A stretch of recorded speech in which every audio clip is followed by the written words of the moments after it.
Anyone running for office I need to know about? No? Okay, we're all safe there. So today, again, I want to thank you for joining us as we sort of look at the part of our ecosystem of addressing the issue of homelessness. I hope that the way we set the format up this afternoon, where you got a chance to actually see the technology that we're using to track the data, was of some use. And I'm sure you may have some questions. I'd be more than happy to address the questions. I may turn to some expertise on some of the technical aspects of what we're trying to do. But as we promised, we hope that we're opening up the data for not only for you to see as members of the press, but for the entire city to see. And this is important as we address the need of the hour, which is homelessness and housing people who so desperately need it. Now, despite real dedication and work from the city staff, from the ecosystem of housing developers and those providing services to those in need, we still believe that our city's existing response to homelessness wasn't where we wanted to be when I took office in January. Quite candidly, our observation, and it was my personal experience having served 12 years on the city council, that our departments continue to work in silos. There were different methods of data collection, and in my mind, there was an unclear vision on how we were going to attack this problem. Many people, of course, well-intended, but without what I would suggest is a cohesive strategic approach. A database approach is what we're trying to do under the Harrell administration. I do want to thank the city staff who've been doing this work, many of whom have been working in this space for, again, decades or years. And so we want to thank them. But we know that only real progress could be made by examining the data. Even if we run the risk of looking at the soft underbelly of a city, we have to look at the data such that we could track our progress. So today you can see the data and view our plan at homelessness.seattle.gov, which is unprecedented. And I'll share some highlights and some themes as I go on. And I have to tell you that I thought it was going to be a little warmer today, so I apologize for the weather. It looks good, but it looks better than it is.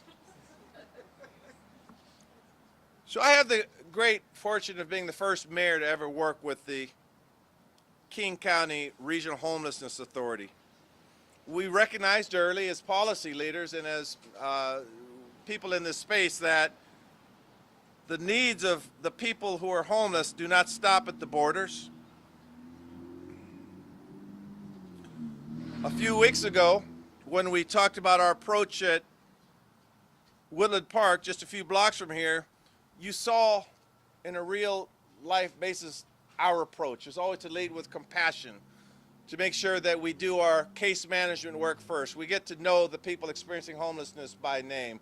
I've heard people describe our approach as leading with sweeps, and nothing could be further from the truth. We lead with compassion, and I think that we've made it clear in our actions. But we will continue to fund about 70% of the King County Regional Homelessness Authority's budget, around the tune of $118 million. We'll continue to do that.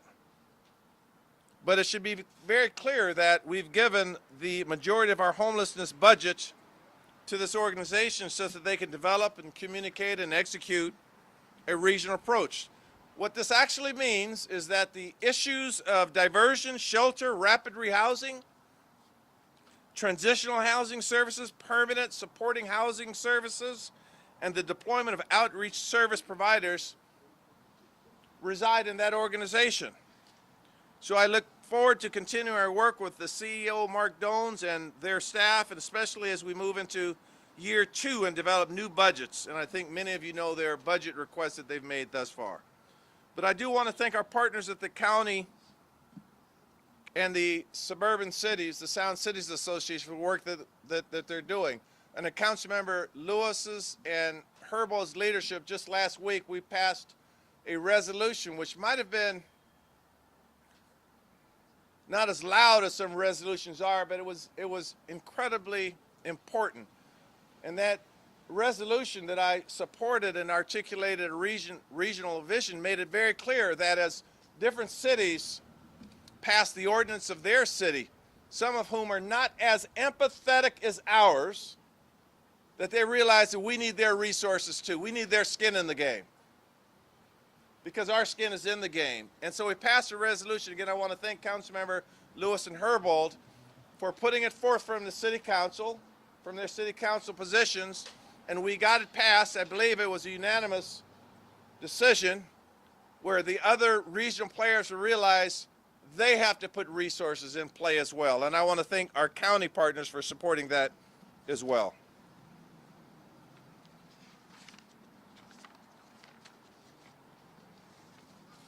At the end of the day, we have to bring people indoors.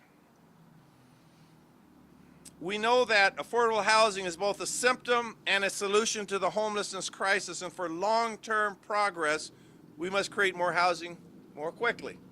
Easier said than done, and that's why under my administration, you'll see that we've committed to having our affordable housing project permits approved within 12 months of submission to help ensure development matches are done. This is not an expedited method by which we sacrifice quality or community input, but it's a means by which we look at our own ecosystem, our own infrastructure, our own regulatory processes and say, we can do better, we will measure it, and we'll put that on the dashboard for everyone to see. That's why we're following the same model as the unified care team that we established. In those lines, we established a newly created housing sub-cabinet. What we did is we looked at everyone in our department that touches housing. The Office of Housing, the Planning and Community Development Organization, Design and Construction, Seattle Public Utilities, City Light, SDOT, Seattle Fire Department, and I want to thank our Chief Scoggins for being here as well. That everyone that has something to do with people who are affected by our housing crisis are at the table in our housing sub-cabinet, and we get things done. We talk to each other. On our One Seattle approach, we're not fighting for turf. We're not working in silos. We realize that we are part of one city government. And quite candidly, as an employee for the city of Seattle, this is refreshing because everyone realizes we're heading down the same path.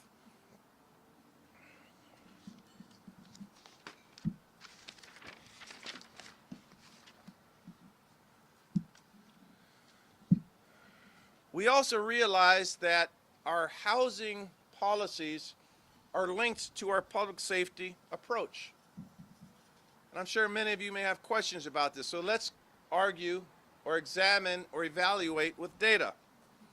The link between homelessness and public safety is nuanced. The statistics, as we present them on the dashboard, show that there are serious safety issues at encampments and for the people living in them. From January through April, there were 3,707 emergency response calls to encampments. That's 31 per day. There were 608 fires in encampments. That's approximately 5 per day.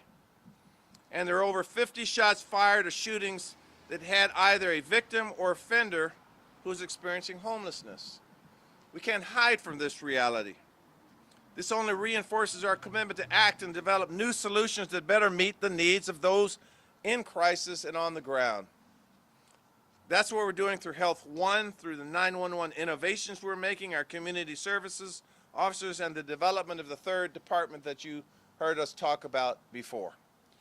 So what you're seeing in our plan is a very comprehensive approach, but we're not afraid to, again, to look at the data.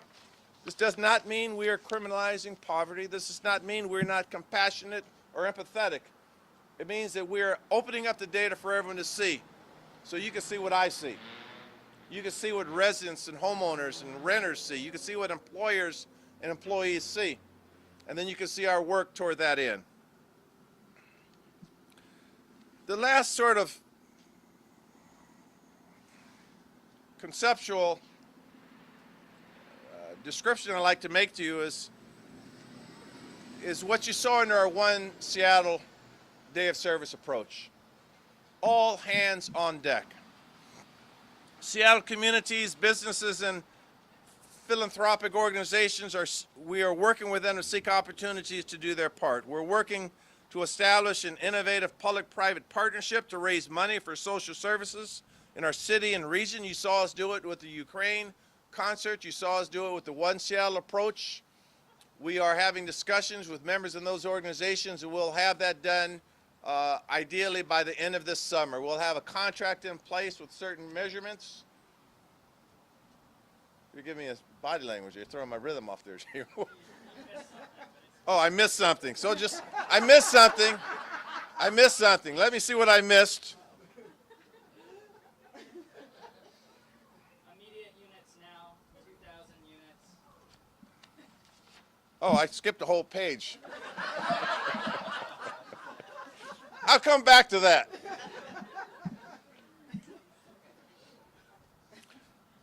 I hope there's something refreshing about my transparency. I've been told that before, but it's not intentional. Sometimes I just go a little fast and get a little excited. In any way, before I backtrack, that this organization is going to be critical to our success because, again, we know that we are per capita one of the richest cities in the country, and that we do have affluence around us. We have people living in cars and sleeping in tents, and so when we showed in one day of services that we had thousands and thousands of people and organization employers that will come together to help. So we're working on that strategy, which is indeed going to be a very fruitful strategy, because I believe at the end of the day, we have an empathetic and a compassionate city. Now let me go back to building affordable housing faster. A whole page.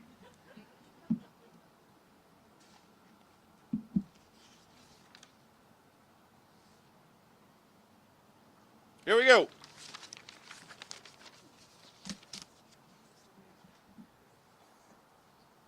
While housing is the long-term solution, we obviously need more places for people to go in to live their lives and seek the treatment that they have. So for the first time in the city's history, this dashboard that we've created allows the public to follow expansion of accessible shelter and supportive housing development from the initial planning phase to their eventual opening. That's why my administration has pledged to identify 2,000 units by the end of the year. And so far, we've identified 1,300 expected to open this year. It's why we're standing right here, and I'm excited to announce the acquisition of the Dockside apartment building, awarding Lehigh and under Sharon Lee's leadership $18.9 million to open this space.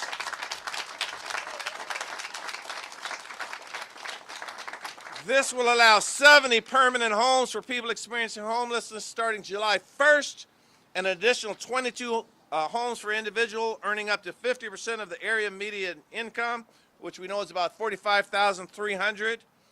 More permanent housing opens up more spaces in our shelter areas, and it creates the stability needed for people to get well and recover. Now, I've said repeatedly, we don't start taking victory laps. We can take a few victory steps, because this is a victory step. And I want to thank you for your decades of service, Ms. Lee, in this area. And we're excited, and these partnerships that we're developing are going to pay off for everybody. Again, we lead with measurement, we lead with compassion, we bring in the right expertise, and we get things done.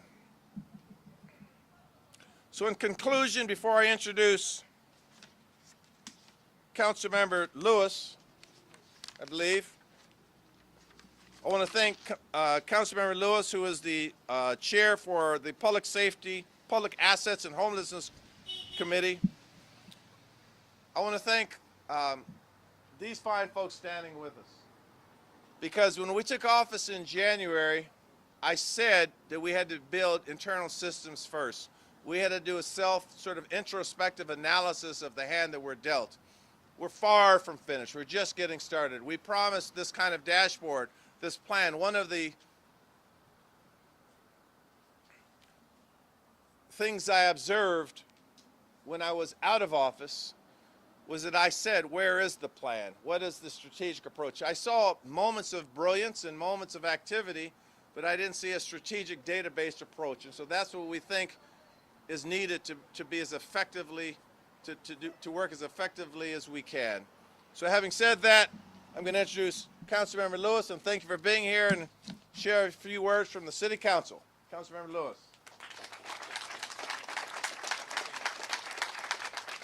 Right. Mayor Harrell, thank you so much for those introductory remarks, and thank you so much for finally bringing all the silos of city government together that intersect with the crisis of homelessness so we can finally have the comprehensive plan that is necessary to move forward on this issue. When I came into office in January of 2020, there frankly was no plan on how to address chronic homelessness going forward. The regional authority was in its embryonic early stages. There was conflict between the Seattle City Council and the mayor.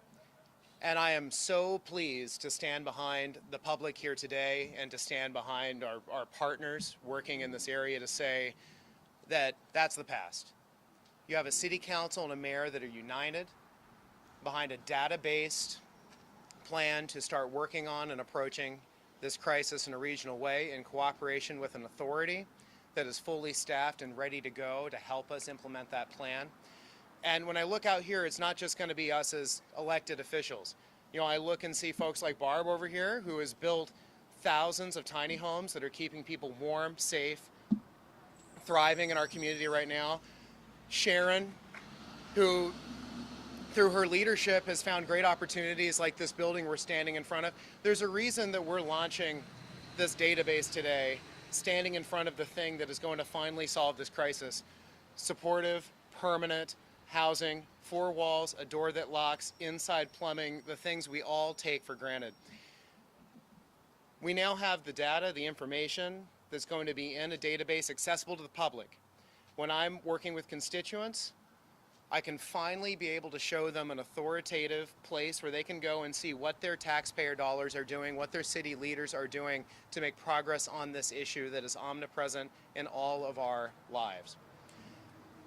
You know, I look out and see a landscape over the last 5 months where we have been able to bring to fruition hundreds of additional units and get them online, that we've been able to move and get hundreds of our neighbors experiencing homelessness in encampments, in RVs, into permanent housing, and short of permanent housing into things like tiny house villages and master leased hotels, because we are moving with the urgency that the crisis demands.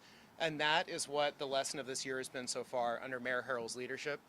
I do just want to lift up, you know, because I want to get to the team that can walk through the database. I really want to attest, and I know I speak for Councilmember Strauss too, and I'm sure he will say similar comments, the leadership of Deputy Mayor Washington in bringing all of this together. And over the last 5 months, the work that so many city employees have done to aggregate this data, to make siloed systems talk to each other instead of talk at each other, that's the work that Tiffany and her team has done, and I am so happy to be here to join in the unveiling of that work. Tiffany, thank you so much. It's a pleasure to work with you on these issues. So, you know, I'm going to hand it back over. I don't know, Mayor, who I'm handing it over to next. Back to you. Very good. But really appreciate the opportunity to be here this afternoon and appreciate the opportunity to share this data with the public. So thank you so much. Thank you, Councilmember Lewis. I want to recognize before I introduce our next speaker, Barbara Oliver, who I had a chance to meet. Boy, it seemed like a long time ago. It was about a year ago. I wasn't in a suit, where they actually build tiny homes, and she's doing such great work, and I wanted to, and she's rocking that One Seattle shirt, by the way. Thank you for all the work you continue to do, Barbara. I'm going to introduce Sharon Lee, the Executive Director of Lehigh, to talk more about the Dockside Apartments. Under her leadership, Lehigh has developed more than 4,500 units of affordable housing in Washington State, including transitional permanent housing first options. She's a frequent speaker and panelist on housing justice, housing preservation, and ending homelessness. She holds a Master of Architect and a Master of City Planning from MIT and a BA with honors from the University of Pennsylvania. I always sort of like saying that when I introduce you because that's pretty darn impressive. But I present to you, who many of you know has been working in this space, Sharon Lee. Thank you, Sharon, for saying a few words.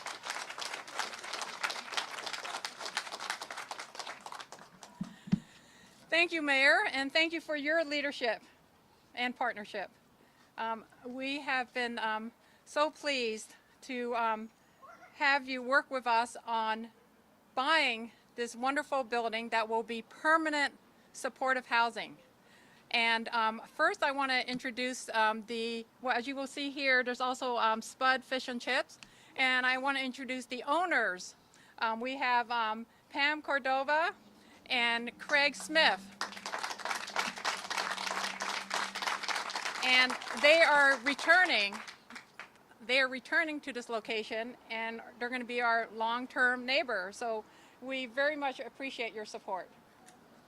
And interestingly enough, we do not have the certificate of occupancy yet for the building, so do not take the elevator yet. There's an interesting story. We're almost complete construction, but if you go to around the corner, there is a mural. One reason why the certificate of occupancy was held up was because the mural was promised to the community, and the developers could not find 3 days of no rain. So now we're very close to getting the certificate of occupancy.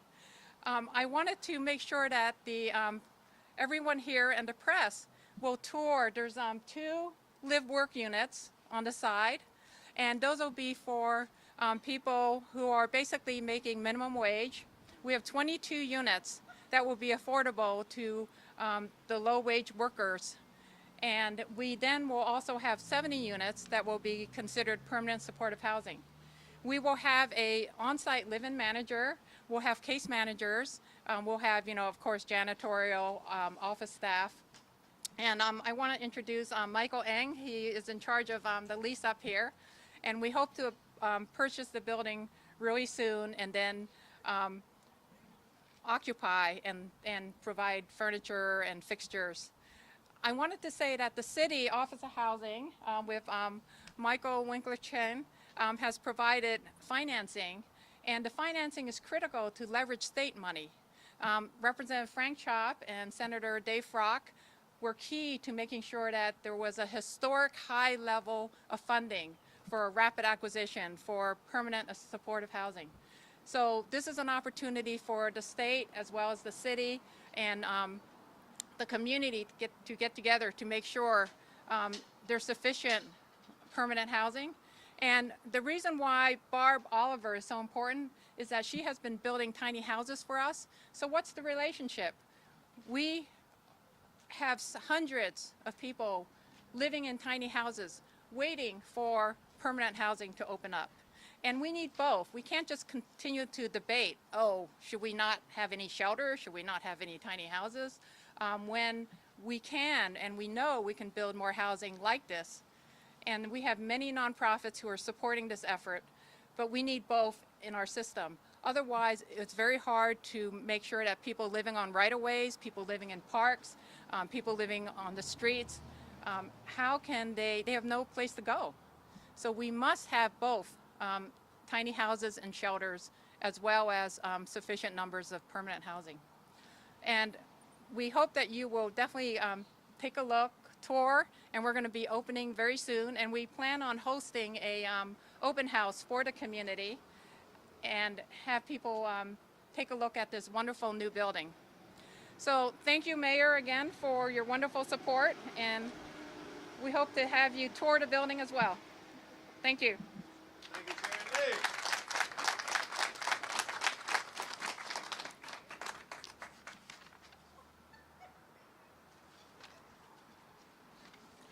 Before I take questions, I just want to make sure I wasn't missing a whole page of comments I was supposed to make.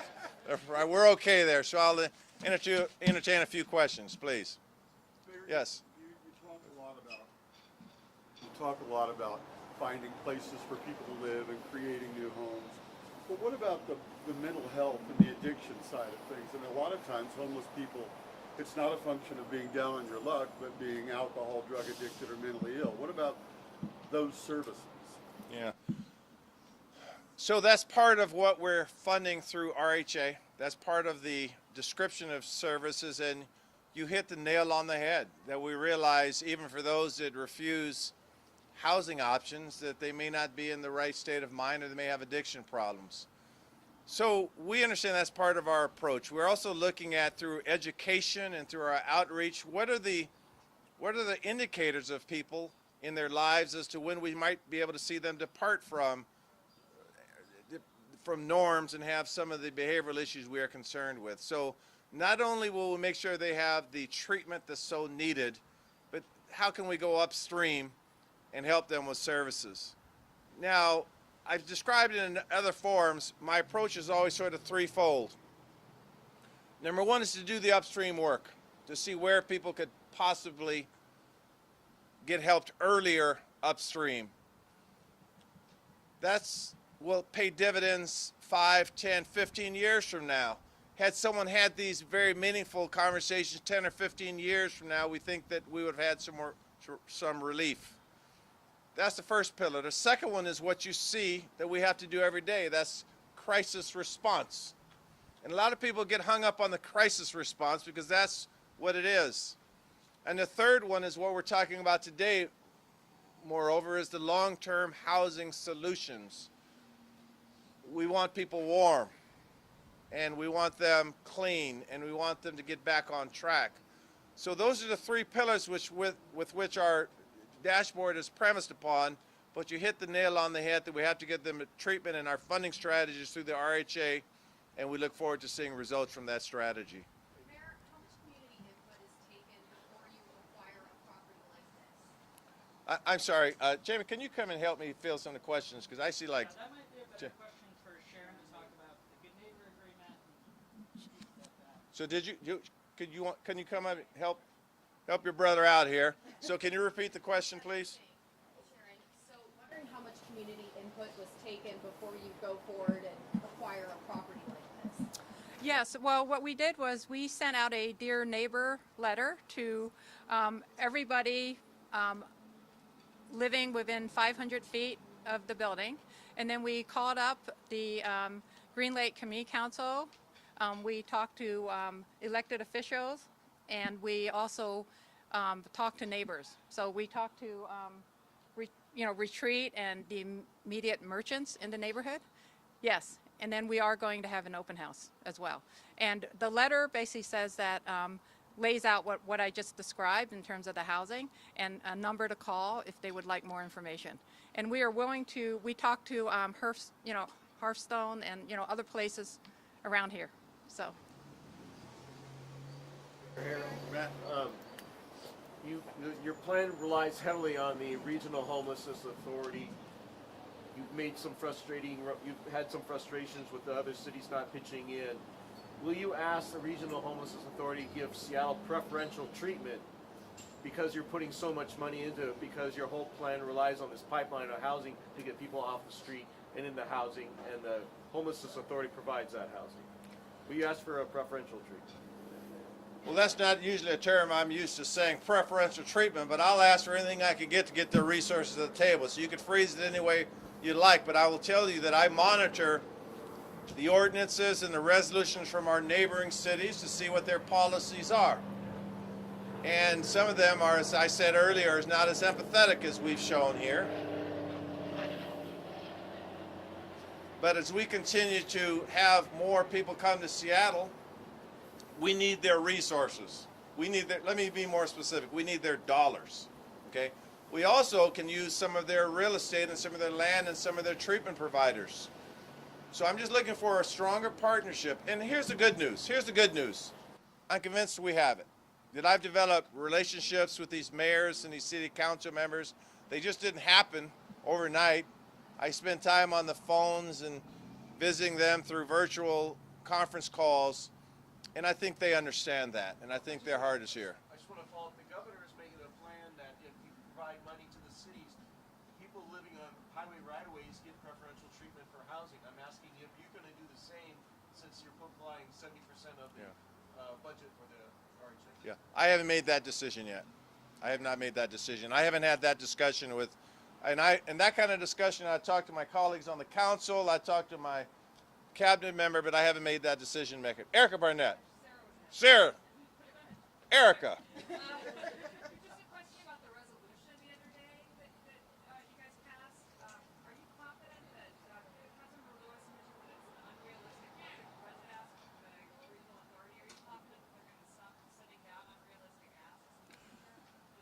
Yeah, that's a good question.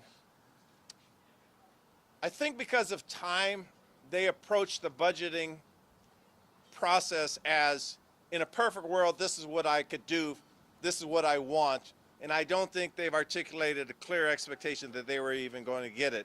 And my comments to them were, okay, we accept that right now, but at some point I need you to do the hard work, which is tell us exactly what you need. This is not a negotiation, you go high, I go low, because I want to be as supportive as possible. So they gave us a high number. There was a wish list in there. They fully understand we're going to examine that number, and that we reserve to put another hat on. The hat now goes on to looking at the city's revenues and our limitations, and then we'll come out making decisions. So it's a malleable kind of process, one of which I don't want to have years from now because, in particular, their staffing model causes me concerns. They're going pretty quickly, and I'm having conversations with Deputy Mayor Washington on the logic behind their staffing models because I don't quite follow it yet. So I hope I answered your question, but again, we're going to evaluate their proposal, and I think that, again, the resolution passed was a good start to let others know we need their money. Sarah? Deputy Mayor said that the dashboard that you released this morning, when it shows tents and it shows RVs, is a reactive count because it's people bringing things up, not a proactive count, as in the city has gone out and tried to actually assess how many tents and RVs there are. Can you explain if there is a plan to do so and when that would be? So I may have to. We have Deputy Mayor Washington respond to that. So as Jamie said, we're looking into that now. The reason it was a reactive plan at first is because there was a backlog of, what was the backlog, Stephen? In the database, the backlog? Over 1,100, I think. There was a huge backlog on day one. We'll get you the specific 6,000 people who had already called in and said, can you come look at this encampment or RV? We had to do those first, and that took a long time. And so we're in current conversations now about if and how we would do a proactive approach.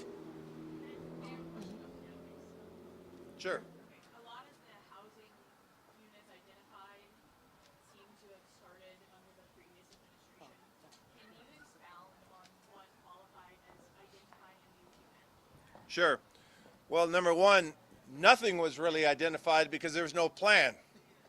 Let me just be clear that, of course, the city of Seattle for decades have been into funding housing and identifying units. But unless there's an articulable, measurable, outcome-based plan, it was what we would consider an ineffective strategy. So we didn't start looking at what was in units. We said we're going to start January 1st, where we started, identify all the units, measure them, and quite candidly, we will reevaluate the data. So this is not easy work. And at some point, I'm hoping that you realize, while we're in crisis control, the second of the three pillars I described, I'm building systems here with my help. So whether how many units were in progress or not, quite frankly, I can't even concern myself with that. Because unless it's part of a plan, we're going to be having this conversation 10 years from now. And we're not going to have this conversation 10 years from now. So I didn't spend a lot of time to try to figure out what their existing plans were, because quite candidly, they were non-existent. And certainly not in a matter where you saw today, where you could actually scroll over in a map and see what we're dealing with. Our customer response system, our CRM system, our customer relation management system, bar none, is, we looked at the private sector on how people deal with their customers to say, how can we look at our residents as people who deserve to be served, and how can we serve them? So these systems that we developed, while you just had a 30-minute crash course on how it works, took a lot of hours to develop, and we will continue to improve it. So I don't speak a lot about what was here before, because in our mind, and in my mind as the mayor, it was not part of a cohesive strategic database plan. Mayor, you mentioned the 1,300 units that you've identified. That's one thing. Between now and then, some of those are in construction. But what does that mean today? How many of those 700 units, 2 tents, and X amount of RVs are So I believe our dashboard responds to that by talking about how many units are there today, how many are there going to be online, and what our goal is. That's all part of a plan. If you, Deputy Mayor, could say a little more. So if it you'd like. does say it. I don't have it on the top of my head, but you can go look at it. And so when you take the time to build a database and you know how many are pending or under construction, that then allows you to connect those pending and under construction with locations that people are living unsheltered. So as Sharon Lee pointed out, she can move people from tiny home villages into this building, which opens up units where people prefer closed doors. Then we will say, okay, Sharon Lee, there's 70, we're just using an example, 70 tiny home villages. We'll say to Mark and their outreach team, okay, let's go bring in 70 people. And so to me, the identification of the number of beds open and pending are huge because it allows you to plan forward to bring people in. And let me say this in response to the question.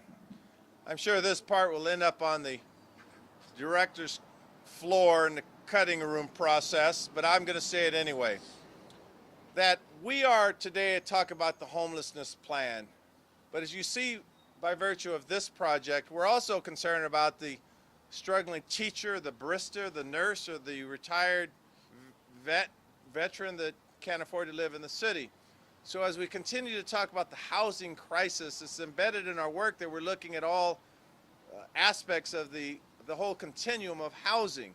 That's why this project is in particular. And Michael Winkler-Chen here, who has experience in this area, is with our cabinet looking at what that long-term vision looks like.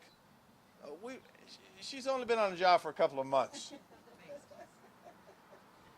But it's important that I have people in our cabinet that understand that on one day it's the person struggling to live in a tent, and on the next day it's a person's housing insecure, such as a nurse or a healthcare worker. So this is the start of looking at the whole continuum of housing, and again, we're opening it on a real-time basis. That's why the permit process becomes so critical in the work we're trying to do. I saw a question over here. Yeah. Chris. Yes, Chris. Yeah. Chris Daniels. Chris. Always a joke with Chris Daniels. Go ahead, Chris. Okay, so I'm just going lob. off. I'm going after your dashboard here. 225 RVs listed, and the city is spending $9.8 million this year to remove the RVs. So if those RVs are still there, how are you spending the money? So I wasn't following your math because I was looking at my. So how are we spending the money? Say that again. There's Chris. 225 RVs listed according to your database, Okay. and the city is spending $9.8 million to remove them, but they're still there. So how are you spending the money? Yeah, that's your math is. Go ahead. And the hope is we're not removing RVs. Remember, we were at a shelter in place. What the mayor announced a few weeks ago was we were going to ask people to begin to adhere to the 72-hour parking policy. We're not going to move all of those RVs. So I want to be clear on your facts, Chris. That $9.8 million is not. That's the total for RV removals and campment removals. So that's a total amount. That's just not for the RVs. So along those lines, though, still in Georgetown, there's RVs right in front of people's homes and apartments, and there was a woman who said that she had a break-in with a man from one of those RVs coming into her apartment. What do you say to them about those RVs that are sitting outside their homes right now? So the first issue is this. We've identified, so people can see what I'm looking at, as I said earlier. The RV situation is sort of an unfortunate situation that's developed in recent years, and in my mind is completely intolerable. It's intolerable for those being forced to live in an RV, and it's for those who live in the areas where it's affected their quality of life. So again, working with SPU, and we have our SPU director here, Andrew Lee, we spend as much time as possible on case management, talking to them, understanding what their issues are. But we're also not afraid to do what's necessary to make sure that if they're not complying with the law, that again, we have to enforce the law. So it is a clear problem. We are doing the remedial work that we can. We have a criteria by which we'll measure the areas we'll clean up, and quite candidly,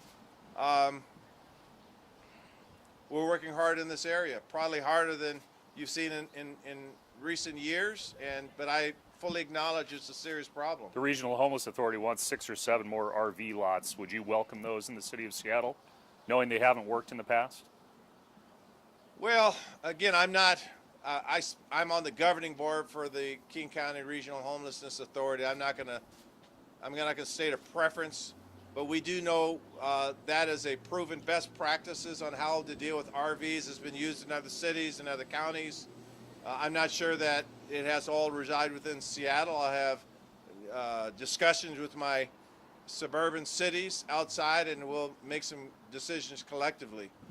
Again, you all have been around the city like I have. This is not a good thing that's come about our city, and I fully acknowledge that as mayor. I'm going to say this. You know, I said when I took this job, I don't make excuses. So the fact is they are there. We need to address it. We have the systems in place to measure it, to address it. We have the right policies in place, and the work will get done. Mayor, so many residents have been anxious for your plan. You mentioned the shots fired, you talked about the emergencies and the fires. So for the residents around those various communities who are wondering about, what about the encampment in my backyard? What about safety? Shots fired, this is concerning. What would you say to them? I'll say this. Number one is this plan is a great start for opening up the data. Many of you know I have a background in technology and a background in strategic thinking. So the first thing I needed to do was quantify the issue. We're also developing what's called a public safety plan, which is different. That certainly we have a police department, we have officers, we have rank and file, et cetera. We have strategies, we have laws in place. But what I want is a true public safety plan, because there's a correlation, as I described, between homelessness and public safety that I have to address looking at the data. So you're going to see, I don't want to commit a certain date because you guys always hold me to that date, but I hope to have it within weeks, not months, this public safety plan that I've actually drafted. I want to commend Director Tim Burgess here that's in the back working closely with me on it, and Senior Deputy Mayor Monisha Harrell and Andrew Meyerberg. We're working on a public safety plan which we think will give the residents and the employers and employees in this city a sense of assurance that we don't just react, we strategically plan. But I'll be the first to say, when you're in crisis response, as we have been, it takes a while. And so I tell folks that as I address problems that have been decades in the making, been on this job for 5 months, when I'm addressing problems that take decades in the making, work with us. That's what One Seattle's about. I don't have anyone to blame in the city. The buck stops with me. So we assure those voters that we are strategically working with strategy, with data. We're open and transparent, and we'll get the work done. Lastly, Mayor, the shooting. Whoa! Hey, man, you got in 3, bro. You got in 3. I haven't even gotten 1 yet. Let me just ask this quick question. Just practically speaking, I've spoken to many neighbors over the past few weeks. One of their greatest concerns is once a clearing happens on a public sidewalk or on the street, the RV or the tent comes back. What are you going to do if the campers come back? And ultimately, will there be a hotline or an email to report that if they do for the neighbors? And also, a lot of neighbors have been complaining and criticizing the city council. Can the city council be a representative body to go to if they have concerns as well? Tell me how all of that is going to work if neighbors have complaints about tents and RVs coming back. So the deputy mayor already answered that first question. So thank you, Jonathan. I'll respond. Let's see. Oh, so my first response is what we call re-encampments. That we acknowledge that can occur and sometimes does occur. But we've again built a system by which people could let us know when it occurs, and we'll take actions. That is, it's fruitless if all of a sudden we are trying to get people housed and another set of unhoused people come in a certain area. We're going to treat them.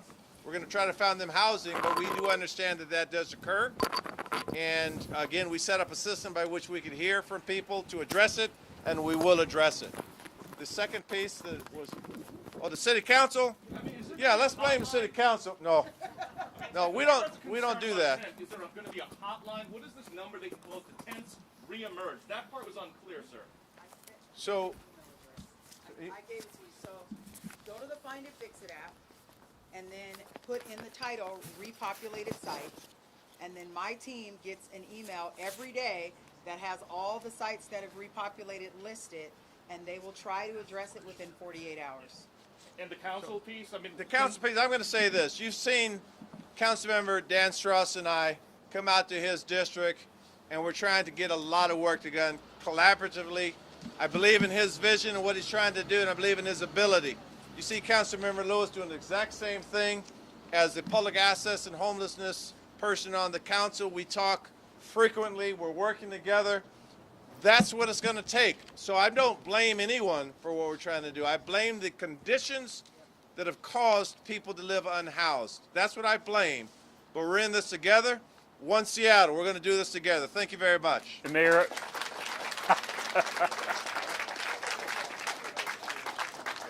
One more question that's not related necessarily to this today. You can stay right there and answer Okay. for everybody. You were just talking about your public safety plan. There were a lot of shootings over the weekend.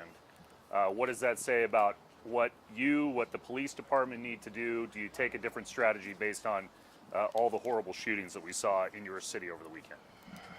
Well, not only have we seen this in our city, but we've seen what's happening in our country. And I don't know if we need another shooting for us to, once again, talk about the policies that need to change.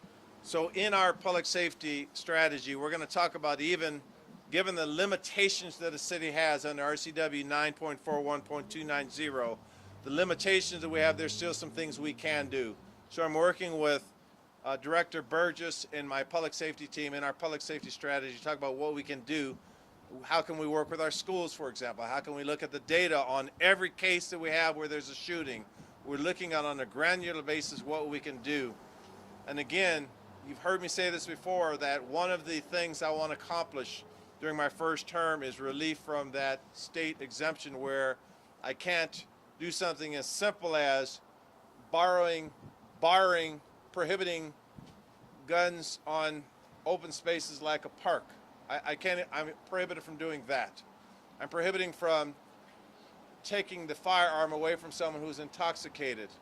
I think the city should be able to do that. We could take away someone's driver's license if they're intoxicated. Reasonable policies like that. So we're working that into our public safety plan. And again, my hearts go out for all those who have lost lives recently and all those victims. I do also want to say that we saw some courageous work from our police department in the last day or two on shootings. And so I, again, want to recognize we continue to have a demoralized police department, and I'm making sure that through our recruiting plans and through my personal work with them, we continue to build up a police department. I'm convinced that we will have one of the most effective police departments in this country by the time we finish our work here. Thank you.